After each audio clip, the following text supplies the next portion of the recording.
નમસ્કાર મિત્રો, હું છું શ્યામ મકવાણા। ઘણા સમયથી આપણે ગેસ, એસિડિટી, કબજિયાત, અપચો રહેતો હોય અને પેટ ફૂલાઈ જતું હોય અને ક્યાંય ગમતું ન હોય, થોડુંક અમથું ખાવ તો પણ તમારો પેટનો દબદબો રહેતો હોય, એટલે કે ફૂલાયેલું રહેતું હોય, એવા સમયની અંદર આ ચૂર્ણ તમને ખૂબ જ કામ આવે એવું છે। માટે વિડીયોને સેવ કરી લેજો અને જે પણ લોકો આવા છે ત્યાં સુધી આ વિડીયો પહોંચાડજો।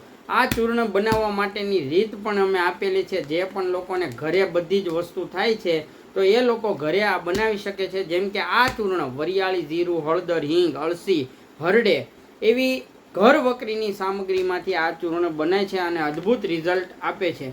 તમે અત્યાર સુધી હજારો રૂપિયાની દવા લીધી હશે, પણ આ એક માત્ર 350 રૂપિયાનું ચૂર્ણ છે। એકવાર અવશ્ય ટ્રાય કરીને જોજો, તમને ખૂબ જ ગેસ, એસિડિટીમાં તો અદ્ભુત ફાયદો થશે અને 100માંથી 100 જણાને ફાયદો થાય છે। સાથે સાથે તમારું દડા જેવું પેટ જે ફૂલાઈને રહેતું હોય એને ઓછું કરવામાં પણ 100માંથી 90 લોકોને અદ્ભુત ફાયદો થાય છે। એટલે 90%ના રેશિયાથી આ ચૂર્ણ કામ કરે છે અને અદ્ભુત રિઝલ્ટ પણ મળે છે ને રિઝલ્ટ અમે આગળ દરેક બતાવીએ છીએ। જે લોકોને ફેરફાર થાય છે મને કોલિંગ કરે છે, એટલે એને કોલિંગ દરમિયાન એ મને કહે છે કે મને આ ફાયદો થયો, એ પણ હું મારું ચેનલની અંદર મૂકેલા છે। તો એકવાર એ પણ તમે રિવ્યૂ જોઈ લેજો અને એકવાર અવશ્ય આ ટ્રાય કર્યા જેવું છે તમારા દડા જેવા પેટને સપાટ કરવા અને પેટનો જે દબદબો રહે છે, ફૂલાઈને રહે છે, ગેસ થાય છે, એસિડિટી થાય છે, આવી સમસ્યાની અંદર આ દેશી ચૂર્ણ તમે એકવાર અવશ્ય ટ્રાય કરો, તમને અદ્ભુત ફાયદો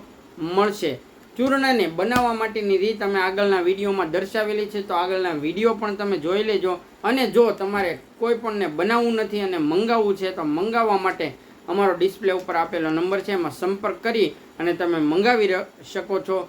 બાકી તો સ્વસ્થ રહો, સુરક્ષિત રહો। જય હિન્દ, જય ભારત, જય શ્રી કૃષ્ણ, રામ રામ ને સીતારામ।